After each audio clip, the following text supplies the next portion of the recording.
Amen. Hallelujah. Hallelujah. What are the things that provokes God? ಯಾವ ಕಾರ್ಯಗಳು ದೇವರನ್ನು ನೋವುಪಡಿಸುತ್ತೆ? Amen. ಎಲ್ಲರೂ சொல்லுங்க. ಎಲ್ಲರೂ ಹೇಳಿ. Amen. The first thing that provokes God is ಮೊದಲನೇ ಕಾರ್ಯ ದೇವರನ್ನು ನೋವುಪಡಿಸುವಂತ ಕಾರ್ಯ. Amen. Murmuring.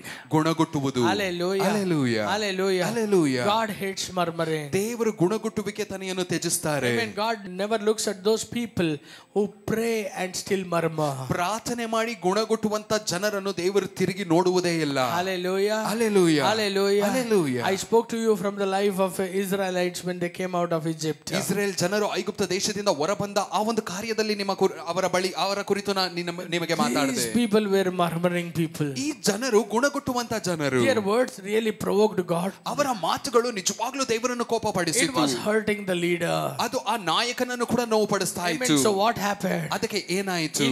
In every situation they murmured. ಅವರು ಯಾವ ಪರಿಸ್ಥಿತಿಯಲ್ಲೆಲ್ಲ ಗುಣಗುಟ್ಟಿದ್ರು. Amen. God amen cursed them. ದೇವರು ಅವರನ್ನು ಶಪಿಸಿದ್ರು. Amen. God brought evil upon them. ದೇವರು ಅವರ ಮೇಲೆ ಕೆಟ್ಟದನ್ನು ತಂದರು. Hallelujah. Hallelujah. Hallelujah. Hallelujah. Amen.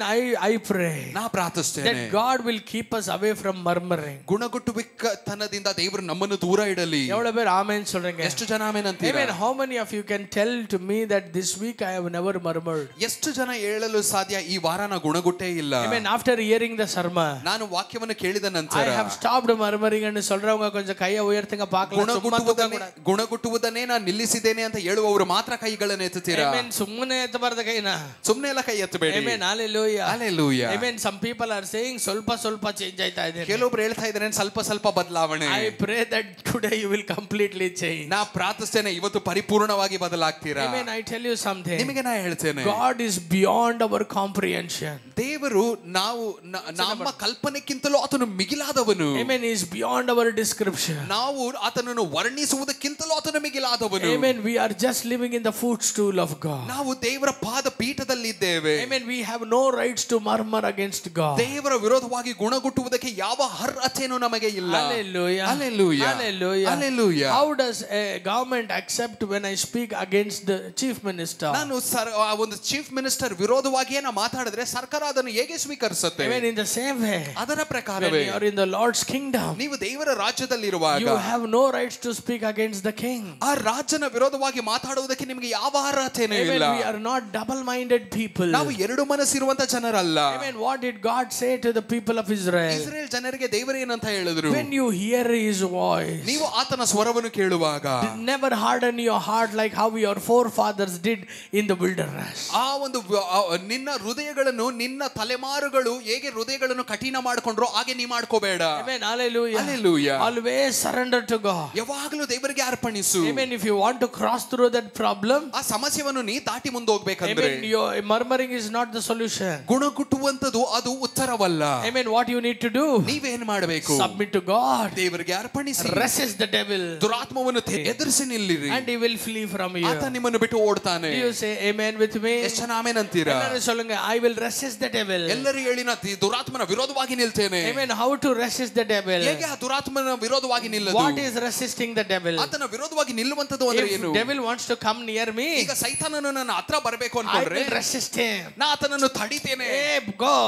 ದೂರ ಹೋಗು. That is called as resisting. ಅದೇ ತಳ್ಳುವಂತದ್ದು. Amen. I tell you, ನಾನು ನಿಮಗೆ ಹೇಳ್ತೇನೆ, when Satan brings you a thought of amen murmuring, ಗುಣಗುಟ್ಟುವಂತ ಕೆಲವು ಕಾರ್ಯಗ ಒಂದು ಮನಸ್ಸಲ್ಲಿ ನಿಮಗೆ ಆತನು ತಂದ್ರೆ, when Satan brings you amen a situation that makes you to speak against anyone, ಯಾರೋ ಜನರ ವಿರೋಧವಾಗಿ ಮಾತಾಡುವ ರೀತಿಯಲ್ಲಿ ಪರಿಸ್ಥಿತಿಗಳನ್ನು ದುರಾತ್ಮನು ನಿನ್ನ ಮನಸ್ಸಲ್ಲಿ ತರುವಾಗ, amen, never entertain that. Resist it. ಅದನ್ನು ಹೌದಾ ಅಂತ ನೀ ಎಲ್ಲ ಸ್ವೀಕರಿಸ್ಕೋಬೇಡ. ಅದನ್ನು ತ್ಯಜಿಸು. Submit to God. Resist it. ದೇವರಿಗೆ ಅರ್ಪಣಿಸಿ ಅದನ್ನು ತ್ಯಜಿಸು. What to submit to God? ಈ ದೇವರಿಗೆ ಏನನ್ನು ನೀ ಅರ್ಪಣಿಸಬೇಕು? Submit that situation in the hand of God. ಆ ಪರಿಸ್ಥಿತಿಯನ್ನು ದೇವರ ಕರದಲ್ಲಿ ಅರ್ಪಣಿಸು. I am in this problem, Lord. ನಾನು ಯಾಕೆ ದೇವರೇ ಈ ಸಮಸ್ಯೆಯಲ್ಲಿ? I am in this problem, Lord. ದೇವರೇ ನಾನು ಈ ಸಮಸ್ಯೆಯಲ್ಲಿ ಇದ್ದೇನೆ. I submit this problem to you. ಈ ಸಮಸ್ಯೆಯನ್ನೇ ನಿನ್ನ ಕರದಲ್ಲಿ ನಾನು ಕೊಡ್ತೇನೆ. ನಾ ಪೇಸ ಮಾಟೆ ಆಂಡವರೇ. ದೇವರೇ ನಾ ಮಾತಾಡುವುದಿಲ್ಲ. I tell you, when you don't speak, God will speak. ನಿಮಗೆ ನಾ ಹೇಳ್ತೇನಲ್ಲ, ನೀವು ಮಾತನ್ನು ನಿಲ್ಲಿಸಿದ್ರೆ ದೇವರು ಮಾತಾಡ್ತಾರೆ. Amen. In a worst situation that I went through, ನಾನು ಹಾದು ಹೋದ ಒಂದು ಕೆಟ್ಟ ಒಂದು ಪರಿಸ್ಥಿತಿಗಳಲ್ಲಿ, amen, I was always murmuring. ನಾ ಯಾವಾಗಲೂ ಗುಣಗುಡ್ತಾ ಇದ್ದೆ. I was always murmuring. ನಾ ಯಾವಾಗಲೂ ಗುಣಗುಡ್ತಾ ಇದ್ದೆ. I said to the Lord, ನಾ ದೇವರಿಗೆ ಹೇಳಿದೆ, will you don't do anything? ದೇವರೇ ನೀವೇನು ಮಾಡಲ್ವಾ?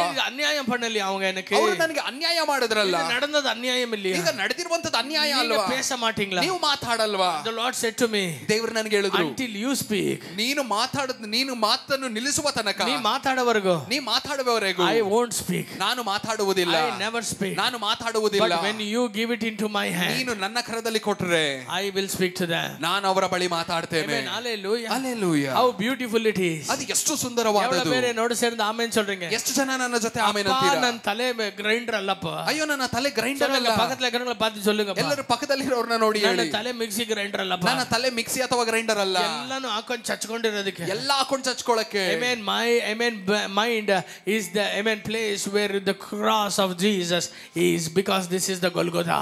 ಇದು ಗೊಲ್ಗೊಥಾ, ಎಲ್ಲಿ ಈ ಒಂದು ಸ್ಥಳದಲ್ಲಿ ಆ ಯೇಸು ಸ್ವಾಮಿಯ ಶಿಲುಬೆ ಇದೆ. This is where my Lord shed his blood. ಇದೇ ಸ್ಥಳದಲ್ಲಿ ನನ್ನ ಯೇಸು ಸ್ವಾಮಿ ಆತನ ರಕ್ತವನ್ನು ಸುರಿಸಿದ್ದಾರೆ. This is the place where the Prince of Peace died for me. ಸಮಾಧಾನದ ಪ್ರಭು ನನಗಾಗಿ ಸತ್ತ ಸ್ಥಳವೇ ಇದೆ. Hallelujah. Hallelujah. ಎಲ್ಲರೂ சொல்லுங்க. ಎಲ್ಲರೂ ಹೇಳಿ. My mind should be full of peace. ನನ್ನ ಮನಸ್ಸು ಸಮಾಧಾನದಿಂದಲೇ ಇರಬೇಕು. Not peace. ಅದು ತುಂಡು ತುಂಡು ಅಲ್ಲ. Hallelujah. Hallelujah. Are you happy? ಸಂತೋಷವಾಗಿದ್ದೀರಾ? ಎಲ್ಲರೂ சொல்ற ಕೇளுங்க. ಎಲ್ಲರಿಗೂ ನಾನು ಹೇಳ್ತೇನೆ ಕೇಳಿ. நல்லா கேளுங்க. ಚೆನ್ನಾಗಿ ಗಮನಿಸಿ. இந்த முறுமுறுப்புதல்ன்றது என்னன்றதை மறந்து போகும்படி கர்த்தரங்களை மாற்றட்டும். ಈ ಒಂದು ಗುಣಗುಟ್ಟುವಿಕೆತನ ಏನು ಅಂತ ಮರ್ತೋಗುವ ರೀತಿಯಲ್ಲಿ ದೇವರು ನಮ್ಮನ್ನು ಬದಲಾಯಿಸಲಿ. Open your mouth and say. ಎಲ್ಲರೂ ಬಾಯಿ ತೆಗೆದು ಹೇಳಿ. Lord, I don't want a temporary change. ದೇವರೇ ನನಗೆ ತಾತ್ಕಾಲಿಕವಾದ ಬದಲಾವಣೆ ಬೇಡ. I don't want a temporary change. ದೇವರೇ ತಾತ್ಕಾಲಿಕವಾದ ಬದಲಾವಣೆ ಬೇಡ. I need a real transformation. ನನಗೆ ನಿಜವಾದ ಒಂದು ಮರುರೂಪ ಬೇಕು. The Bible says, ಸತ್ಯವೇದ ಹೇಳುತ್ತೆ, in Christ, ಕ್ರಿಸ್ತನಲ್ಲಿ you are a new creation. ನೀವೊಂದು ಹೊಸ ಸೃಷ್ಟಿ. You are a new creation. ನೀವೊಂದು ಹೊಸ ಸೃಷ್ಟಿ. All the old things are passed away and everything has become new. ಹಳೆದು ಎಲ್ಲವೂ ನಶಿಸಿ ಹೋಗಿದೆ, ಈಗ ಎಲ್ಲವೂ ಹೊಸದಾಗಿದೆ. Murmuring is your past nature. ಗುಣಗುಟ್ಟುವಿಕೆತನವು ಅದು ಹಳೆಯ ಸ್ವಭಾವ, which the old man had. ಹಳೆಯ ಮನುಷ್ಯನಿಗೆ ಇದ್ದ ಆ ಸ್ವಭಾವ. But now I am a new creation. ಆದ್ರೆ ಈಗ ನಾನು ಹೊಸ ಸೃಷ್ಟಿ. I am not born of this world, I am born of God. ನಾನು ಲೋಕದಿಂದ ಹುಟ್ಟಿಲ್ಲ, ನಾನು ಕ್ರಿಸ್ತನಲ್ಲಿ ಹುಟ್ಟಿದ್ದೇನೆ. Hallelujah. Hallelujah. When you are born of God, ನೀ ದೇವರಿಂದ ಹುಟ್ಟಿರುವಾಗ you are filled with the attributes of God. ನೀ ದೇವರ ಆ ಭಾವನೆ ಸ್ವರೂಪಗಳಿಂದ ತುಂಬಲ್ಪಟ್ಟಿರ್ತೀಯ. You are filled with God's DNA. ನೀ ದೇವರ DNA ನಿನಗೆ ಇರುತ್ತೆ. ಆಮೆನ್ சொல்றீங்க. ಎಷ್ಟು ಜನ ಆಮೆನ್ ಅಂತೀರಾ? Are you here with me? ಇಲ್ಲೇ ಇದ್ದೀರಾ? Hallelujah. Hallelujah. Amen. The second thing I said in that is, ನಾ ಅದರಲ್ಲಿ ಹೇಳಿದ ಎರಡನೇ ಕಾರ್ಯ, don't murmur against the anointed. ಅಭಿಷೇಕ ಹೊಂದಿರುವಂತ ಜನರ ವಿರೋಧವೂ ಕೂಡ ಗುಣಗುಟ್ಟಬಾರದು. Amen. Hallelujah. Hallelujah. Don't speak against anyone who is anointed. ಅಭಿಷೇಕ ಹೊಂದಿರುವಂತ ಯಾವ ಜನರ ವಿರೋಧವಾಗಿಯೂ ಕೂಡ ಗುಣಗುಟ್ಟಬಾರದು. The Bible says, ಸತ್ಯವೇದ ಹೇಳುತ್ತೆ, the destruction that the Israelites saw, Israel ಅವರು ನೋಡಿದ ಆ ನಾಶನಗಳು, is not only because they murmured against God, they murmured against Moses too. ಅವರು ದೇವರ ವಿರೋಧವಾಗಿ ಗುಣಗುಟ್ಟಿದ್ರಿಂದ ಮಾತ್ರ ಅದು ಬರಲಿಲ್ಲ, ಅವರು ಆ ನಾಯಕನಾದ ಮೋಶೆಯ ವಿರೋಧವಾಗಿ ಗುಣಗುಟ್ಟಿದ್ರಿಂದನೇ ಬಂತು. Amen. Look at David. ದಾವಿದನು ನೋಡಿ. David says, ದಾವಿದನು I will never raise against the anointed. ಅಭಿಷೇಕ ಹೊಂದಿರುವವರ ಮೇಲೆ ನಾನು ಎದ್ದೊಳುವುದಿಲ್ಲ. And also he says, ಅದರಲ್ಲಿ ಹಾಗೆ ಹೇಳ್ತಾನೆ, never touch the anointed. ಅಭಿಷೇಕ ಹೊಂದಿರುವವರನ್ನು ಮುಟ್ಟುವುದು ಕೂಡ ಮುಟ್ಟಬೇಡಿ. ಅಭಿಷೇಕ ಹೊಂದಿರುವವರನ್ನು ಮುಟ್ಟಬೇಡಿ. ಎಲ್ಲರೂ ಬಾಯಿ ತೆರೆದು சொல்லலாமா? ಎಲ್ಲರೂ ಬಾಯಿ ತೆಗೆದು ಹೇಳೋಣ, I will never touch the anointed. ಅಭಿಷೇಕ ಹೊಂದಿರುವವರನ್ನು ನಾನು ಮುಟ್ಟುವುದೇ ಇಲ್ಲ. Every time you are speaking murmuring and speaking against someone, ಪ್ರತಿ ಸಾರಿನೂ ಯಾರೋ ವಿರೋಧವಾಗಿ ಗುಣಗುಡ್ತಾ ಇದ್ದೀರಾ, you are bringing upon yourself a heap of curses. ನಿನ್ನ ಮೇಲೆ ಒಂದು ದೊಡ್ಡ ಒಂದು ಶಾಪವನ್ನು ನೀನೇ ತರ್ತಾ ಇದೀಯಾ. ರಾಶಿಯಷ್ಟು ಶಾಪನ ತೆಗೆದುಕೊಂಡು ಹಾಕೊಂಡಿದ್ದಾರೆ. ಒಂದು ರಾಶಿಯಷ್ಟು ಶಾಪಗಳನ್ನು ನಿನ್ನ ಮೇಲೆ ನೀ ಹಾಕೊಳ್ತಾ ಇದೀಯಾ. I tell you, ನಿಮಗೆ ನಾ ಹೇಳ್ತೇನೆ, immediately you may not see the result of it. ತಕ್ಷಣವೇ ಅದರ ಪರಿಣಾಮ ನೀ ನೋಡಲ್ಲ. But I tell you, ಆದ್ರೆ ನಿಮಗೆ the result will be very very painful. ಆದ್ರೆ ಅದರ ಪರಿಣಾಮ ತುಂಬಾ ನೋವುಂಟು ಮಾಡುತ್ತೆ. Very very painful. ತುಂಬಾ ನೋವುಂಟು ಮಾಡುತ್ತೆ.